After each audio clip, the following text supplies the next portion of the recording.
प्रिय विद्यार्थियों, मैं गजेंद्र कुमार महावर, सहायक आचार्य भौतिक शास्त्र, राजकीय महाविद्यालय राजगढ़, अलवर। आज का हमारा विषय है संरक्षी तथा असंरक्षी बल, conservative and non conservative force एवं स्थितिज ऊर्जा या पोटेंशियल एनर्जी। तो देखिए, संरक्षी और असंरक्षी बल की क्या डेफिनेशन होंगी।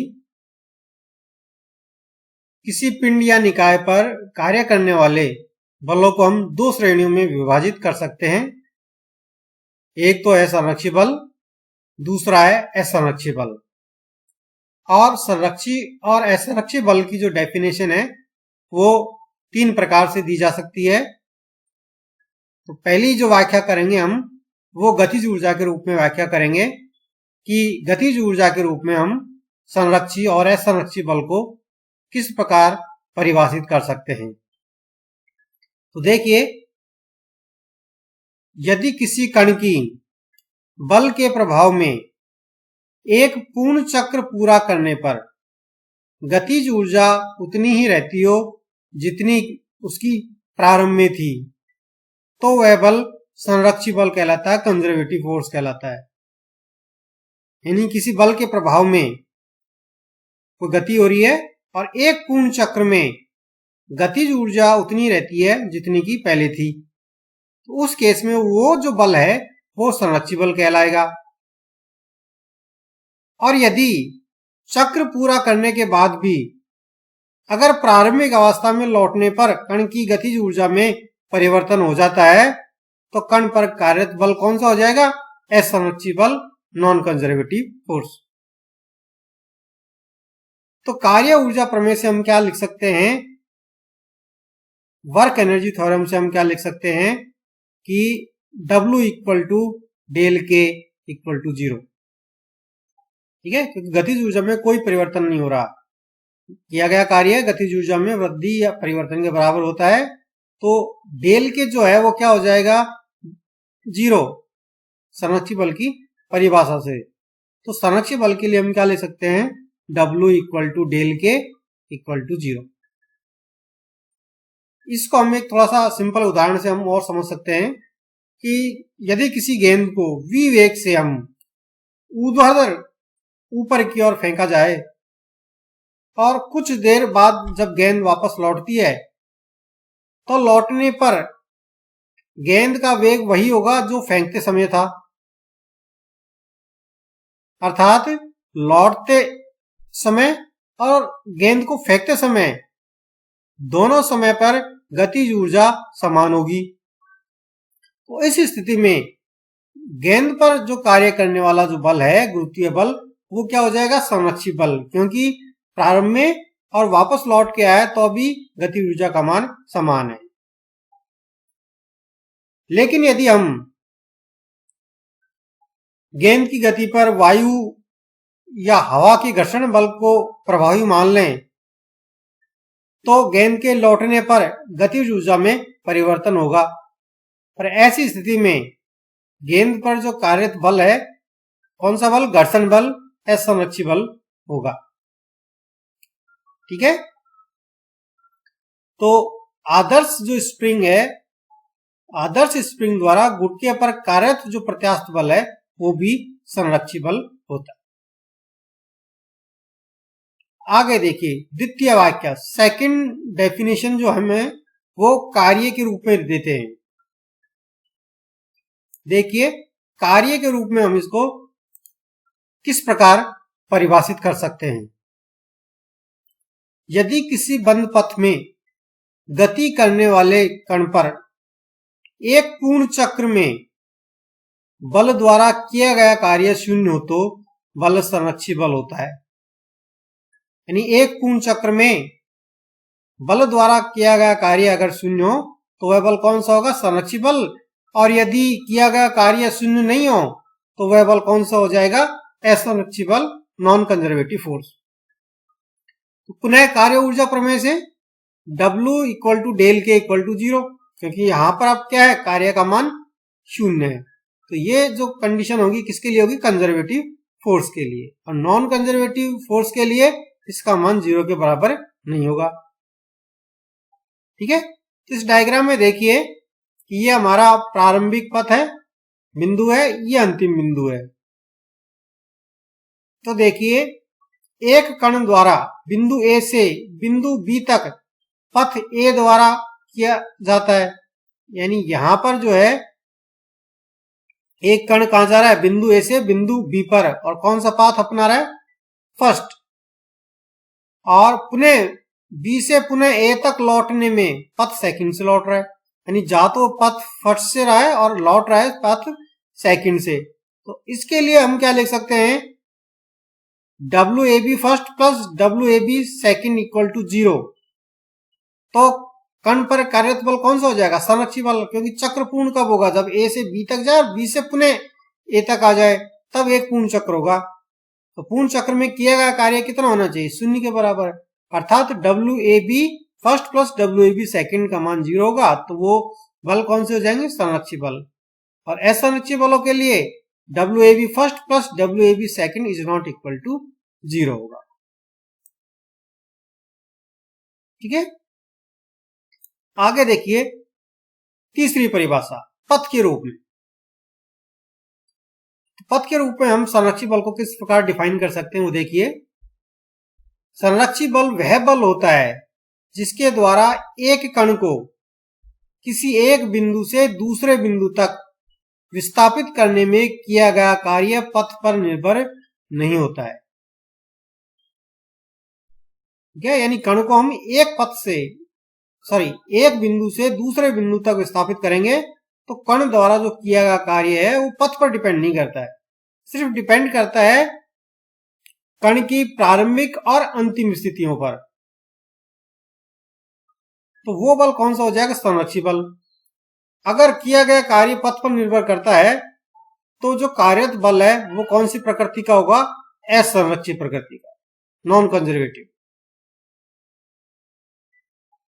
तो देखिए यदि WAB फर्स्ट बिंदु ए से बिंदु बी तक ले जाने में किया गया कार्य हो और WBA सेकंड बी से ए तक लाने में किया गया कार्य हो, तो संरक्षी बलों के लिए क्या होना चाहिए, WAB first equal to WAB second, दोनों का मान समान होगा, क्योंकि पथ चाहे कैसा ही हो, ये सिर्फ डिपेंड करता है प्रारंभिक बिंदु और अंतिम स्थितियों पर।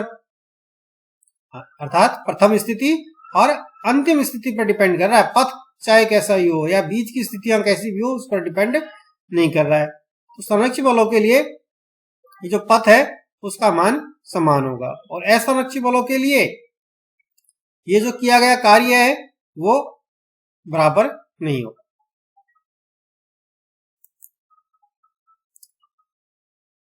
ठीक है, तो 3 प्रकार की जो डेफिनेशन हमने संरक्षी बल और असंरक्षी बलों के लिए समझी है। तो एग्जाम में किसी भी एक डेफिनेशन का उल्लेख कर सकते हैं अगर प्रश्न छोटा है, और बड़ा प्रश्न में अगर ये पूछा जाए तो तीनों प्रकार की डेफिनेशन से हम संरक्षी बल और असंरक्षी बलों को समझा सकते हैं।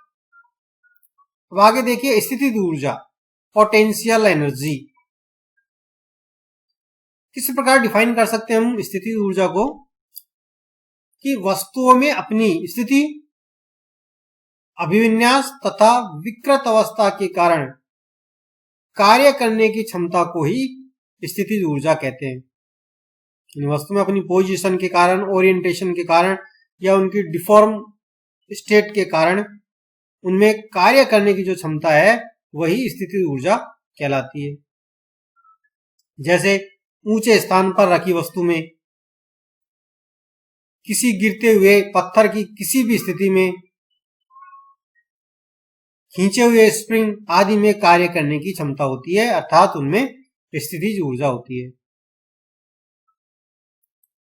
ठीक है, आगे देखिए, जब किसी कण को किसी संरक्षित बल क्षेत्र जैसे गुरुत्वीय बल, प्रत्यास्थ बल, वैद्युत बल के विरुद्ध एक स्थिति से दूसरी स्थिति में ले जाते हैं तो इस प्रक्रिया में किया गया कुल कार्य कण में स्थिति ऊर्जा में के रूप में संचित हो जाता है। यानी कोई संरक्षित बल है, उसके अंदर हम किसी कण को एक बिंदु से दूसरे बिंदु तक ले जाएंगे, तो इस प्रक्रिया में हमें कुछ कार्य करना पड़ेगा और जो वो कार्य है वो उसकी स्थिति ऊर्जा के रूप में संचित हो जाता है। इस प्रकार से किसी भी कण की दो अवस्थाओं में स्थिति ऊर्जा के मानों का अंतर उस कार्य से नापा जाता है जो कि कण को एक अवस्था से दूसरी अवस्था में लाने में बल के विरुद्ध करना पड़ता है। ठीक है। अब मान लीजिए कि किसी कण पर कोई संरक्षित बल F कार्य कर रहा है और कण को बाह्य बल यानी F एक्सटर्नल लगाकर चलाया जाता है, तो कण पर कार्यरत बाह्य बल F एक्सटर्नल जो है संरक्षित बल F के ठीक प्रति संतुलित है, अर्थात F external equal to minus F। ये जो एक्सटर्नल फोर्स है वो संरक्षित बल के बराबर और विपरीत होगा। अब हम कण को धीरे धीरे संरक्षित बल के विरुद्ध एक स्थिति A से दूसरी स्थिति B तक चलाते हैं और इस प्रकार चलाते हैं कि कण की गतिज ऊर्जा में कोई परिवर्तन नहीं हो। ठीक है। तो इस स्थिति में कण के विस्थापन में किया गया कार्य कण की स्थिति ऊर्जा में परिवर्तित हो जाएगा, अर्थात कण की स्थिति ऊर्जा बिंदु A पर UA तथा बिंदु B पर UB हो, तब क्या लिख सकते हैं, UB minus UA equal to integration A से B F external dot dr। ठीक है। तो ये जो कंडीशन हम इसलिए अप्लाई कर रहे हैं कि हमको बहुत स्लोली धीरे धीरे उसको मूव कराना है ताकि उसमें गतिज ऊर्जा उत्पन्न नहीं हो। अदरवाइज कण का कुछ भाग तो उसकी गतिज ऊर्जा में चला जाएगा और बाकी भाग उसकी स्थिति ऊर्जा में संरक्षित होगा, तो इसलिए स्थिति ऊर्जा का जो एग्जैक्ट मान हमें प्राप्त नहीं होगा। इसलिए हमें इस प्रकार से करना है कि जो किया गया कार्य संपूर्ण कार्य है उसकी स्थिति ऊर्जा में परिवर्तित हो जाए। ठीक है। अब देखिए जो F एक्सटर्नल है वो किसके बराबर है, माइनस F की। तब क्या होगा, UB minus UA equal to क्या हो जाएगा, माइनस इंटीग्रेशन A से B F डॉट dr। मान रख दीजिए इसमें F एक्सटर्नल का। ठीक है। अब समीकरण 1 जो है संरक्षित बल F द्वारा कण पर किए गए ऋणात्मक कार्य को व्यक्त करता है। ये जो समीकरण नंबर 1 है वो क्या रिप्रेजेंट कर रहा है, संरक्षित बल F द्वारा कण पर किए गए ऋणात्मक कार्य को ये रिप्रेजेंट कर रहा है, क्योंकि कण की गति की दिशा संरक्षित बल की दिशा के विपरीत है। अब किसी भी स्थिति में मान लीजिए B स्थिति पर है, स्थिति ऊर्जा का मान ज्ञात करने के लिए हमें क्या करना पड़ेगा कि A जो है बिंदु A को प्रामाणिक स्थिति पर मानना होगा। तो क्या लिख सकते हैं इक्वेशन फर्स्ट को, UB equal to UA minus integration A से B F डॉट dr। और जनरली जो है सामान्यतः हम प्रामाणिक स्थिति कहां पर लेते हैं, अनंत पर लेते हैं, जहां पर स्थिति ऊर्जा का मान हम क्या मानते हैं, शून्य। तो प्रामाणिक स्थिति में A को अनंत पर लेंगे और अनंत पर स्थिति ऊर्जा का मान शून्य लेंगे। तो उस केस में क्या हो जाएगा, UB equal to minus integration infinite से B F डॉट dr। तो ये जो इक्वेशन है समीकरण नंबर 2 है वो स्थिति B पर कण की पोटेंशियल एनर्जी को रिप्रेजेंट करेगा। ठीक है। यदि A को अनंत पर मानते हुए हम r दूरी पर स्थित किसी बिंदु पर कण की स्थिति ऊर्जा का मान ज्ञात करना चाहें तो वो किस प्रकार हम लिख सकते हैं, UR equal to minus integration infinite से R F डॉट dr। ठीक है। इस प्रकार हम r दूरी पर स्थित किसी कण की पोटेंशियल एनर्जी को हम कैलकुलेट कर सकते हैं। ठीक है, धन्यवाद।